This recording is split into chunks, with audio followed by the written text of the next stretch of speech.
Assalamu alaikum everyone, welcome to my channel. My name is Aisha Harun, also known as Nana B.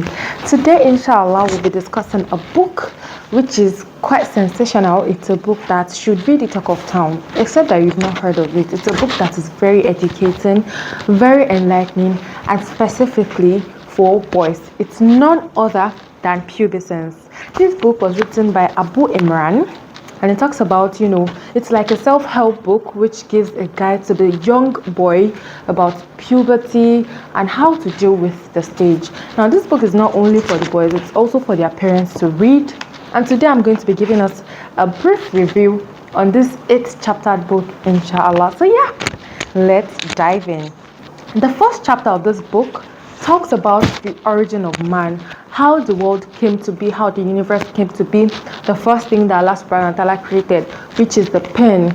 And after the creation of the pen, everything that would be was penned down by the pen. So now we know that the universe is not just as a result of a big bang, but it is something that Allah subhanahu wa ta'ala put in place. Yes, that's the notion of every Muslim. And from here the author talked about, the creation of man. How before mankind was created, the angels were created, the devils, the jinns were created, and then Allah subhanahu wa ta'ala decided to create man, and then he breathed the soul into the man, and then from there it talks about how man came to be, how Adam, our father Adam alayhi salatu wasalam, ate from the tree that Allah subhanahu wa ta'ala told him not to eat from, and then he was banished from paradise with his spouse, his wife Hawa. And in this book, the author also made us realize that, Hawa was created from the rib of our father, Adam. So yeah, the first chapter really talks about how the man came to be. From there, the chapter talks about the male reproductive system and, how the reproductive system of the male is, how the features are, everything to know about it. Like, literally the anatomy of the male reproductive system. Now, the second chapter of this book is specifically on puberty, how a male child gets to that level of puberty. That's why this book is specifically for young boys between the age of 9 and let's say 19. Yeah, but it can be from 9 to any age, just the age appropriate for men to actually learn about puberty, about their reproductive system, about how to deal with all of these things that come with puberty. So, this book talks in depth about puberty. And one of the things that happen during this stage is that, the male, or let's say the boy child, starts to notice certain differences in himself, like the fact that he now has wet dreams, he now has, this deep male voice. He now sweats more, hair starts to grow on his body. Sometimes these young boys do not even know what to do or how to relate with this stage in their lives. This book will let them know everything that is, that has to do with these things that I just mentioned and how to deal with this. And this book is for parents, because if your boy is, and experiencing all of these things and is feeling alone, you can be there to guide and help him. So it's very important that parents also get this book and read it so that they know how best to handle the situation and also guide their kids, because we cannot just leave this book to a 9-year-old. He would read and maybe not understand some parts of it, but when the parents has read and understood, it will be very easy for them to talk about it and discuss it together.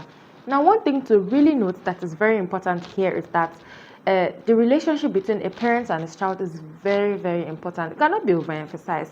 If there's a good relationship, it will be very easy for the male child to walk up to the parent and, ask questions, open up about what is going through, the changes and everything, and it will make it very easy for him to deal with that phase. But if it's quite difficult to have conversations about this with the parents, it will make it easy for that child to go out there and seek guidance from people who may eventually mislead him. So it's very important for parents, as said in this book, to have a very good relationship with their male kids, with their male children, so that it can be very easy for them to talk about these changes together. Moving forward, the author actually talked about the Islamic perspective on puberty and how a child that attains puberty now has his own book of deeds being recorded by the angels. So from here we'll move to chapter 3, where they talk about puberty and everything that has to do with that stage. And hygiene is basically about hygiene and puberty. Now this stage talks about, the things that males experience and how they can manage it better. And a lot of times we can see that males sweat more, especially when they're in this stage. They tend to appear dirty, except for when they want to impress, a lot of times. So now the author talks about how to manage this stage, what to do to manage the sweating, the body odor, the oral hygiene. Everything about hygiene is talked about in this chapter of the book. So it's about basically puberty and hygiene, and how to just be able to maneuver this stage in every young boy's life. Now, the chapter 4 of the book is quite interesting. It talks about the parent-teenager relationship, the relationship that usually exists between the parents and their teenage boys. A lot of times, when boys find themselves in this situation, like all of a sudden they're in this stage where they are very conscious about themselves, where now their body is producing something it never used to produce before. They feel like they're adults and have arrived. Sometimes we have teenagers not wanting to listen to their parents anymore. Sometimes find parents being so angry because now this boy is not listening, and then they are not giving them the due respect they should give them publicly, privately, anywhere. They always want to lash them and say, you this boy, you're very disrespectful. And then we have the boys too saying, I'm an adult, I even want my space. Some even go as far as running away from home.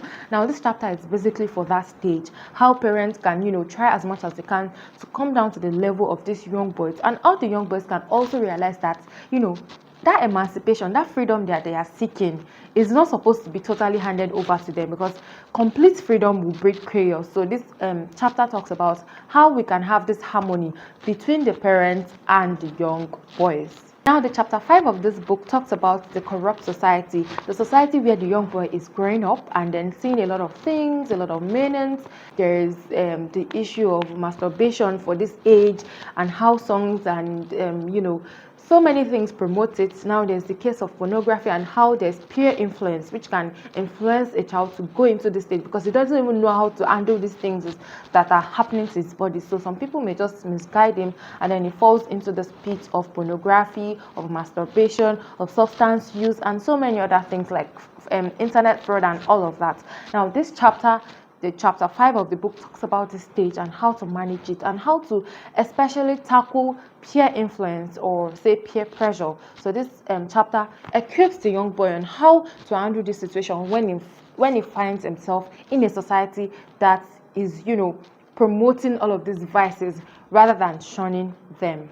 Now the chapter 6 is something like a sequel to chapter 5. It talks about how the teenage boy is supposed to help himself for discipline, self-discipline, self-development, self-control, how he can manage the changes happening to him, the things he's seeing in the society, and the best way to go about them. So this chapter talks about how the young boy should develop himself intellectually, should have more knowledge, equip himself with more knowledge, should be better, as regards intelligence. Now this is not the stage for the man for the young adult, the teenage boy, to just engage in wishful thinking, just going with the flow, and not being prepared for what is to come. This stage is a critical stage in the young boy's life, or young man's life, as the case may be, and it's a time for him to learn everything that is going to be beneficial for him as he grows older. So this stage is very, very interesting, very, very important, and should not be done the wrong way. Now, one other interesting part of this book is the chapter 7 of the book. This book talks about the nature of girls and how a young adult, a young male child, can actually deal with this stage. This stage is a stage where he does not only notice the difference in his body, but also sees the things in his environment differently, like the girls, right? So this chapter actually explains how this young teenage boy should see women in the right light, the reason why women are the way they are. So in this chapter, it was explained that girls are just different from males. They are soft in nature. They are not, hard like the man is. They are not rough creatures. So they are delicate beings. And Allah subhanahu wa ta'ala has created them to complement men. So now in this chapter, the man is made to understand how he should treat a woman. when you are there as a young man, a woman should not be in distress. You should be able to save the situation or save the day, as the case may be. This chapter also talks about how the man should rise to the occasion as regards helping out around the house, difficult things that girls or his mom cannot do. He should be able to come in and help them out there. Allah subhanahu wa ta'ala at this stage gives the man more muscles. In this stage, he has abs, biceps, everything that makes a man manly. These things are not there for just show. They are there to actually help you as a man to be hardworking and to, do rough work that the women will not do. So if you are there, it is not for you to just sit down and relax and feel like you have arrived. No, it is for you to rise to the occasion. And the more you rise to the occasion, the more the women in your life will now come to appreciate you and see you as a man. So being a man is not only for you to just say, okay, I'm a man, now I have a deep voice and all of that. No, you have to act it. You have to show that you are actually a man. And this, these endowments Allah subhanahu wa ta'ala gives you at this stage should be put to good use and to also help women, the women in your life. And, from the explanation in this book, the author said that if you are the man that you're supposed to be, eventually it's not only your mom and your sisters that will enjoy this man, this responsible man, but also eventually after you get married, your wife will be able to count on you. So it's important that we know that this stage is critical, and then the things that come with it are also for, they are advantageous. They are not just there to confuse us. There is actually guidance, and it's important to seek that guidance by reading this book. The last chapter of the book, which is the chapter 8, is talking about the relationship between the teenage man and his creator, knowing Allah subhanahu wa ta'ala, knowing your obligations. And that's very, very important, because according to this book, once a male or once, a young adult, whatever it is that you can tag that, gets to that level of puberty, everything he does is recorded. Anything that he does, whether good or bad. So he has to know Allah subhanahu wa ta'ala and how to serve him. You need to know the articles of faith, the pillars of Islam, and how to better deal with Allah subhanahu wa ta'ala. You also need to know about the prophets. So you need to read a lot at this stage. You need to ask questions, but ask the right people. You have to be very careful to make sure that you're asking the right people, starting from your parents, right? So this stage is, or this chapter is the last chapter that is like, the one that envelopes everything and makes us realize that without Allah subhanahu wa ta'ala, then nothing will be done right. And this chapter ends by talking about, how a believer is between fear and hope. Fear in the wrath of Allah subhanahu wa ta'ala and trying not to do the things that Allah says don't do, and hope that Allah subhanahu wa ta'ala will grant you Jannah if you keep doing and keep being that good servant, keep doing those things that Allah subhanahu wa ta'ala said you should do, like fasting in the month of Ramadan, which is compulsory for every man that's attained puberty, like observing your 5 daily salah, like, giving charity and all those good things that Allah subhanahu wa ta'ala has told us to do through the Prophet Muhammad sallallahu, through the Quran, and through, so many books of hadith that the Prophet ﷺ has left for us. So this book is a must-have for every teenage boy. It's a must-have for every parent, especially, and even for schools. Yes, because this book will help us know how to give males or how to give young boys sex education the right way, and also help them know that they are not alone. Like the author started in this book, this stage is not new. Every male will actually go through this stage, but the eventuality of this stage is something that we cannot determine.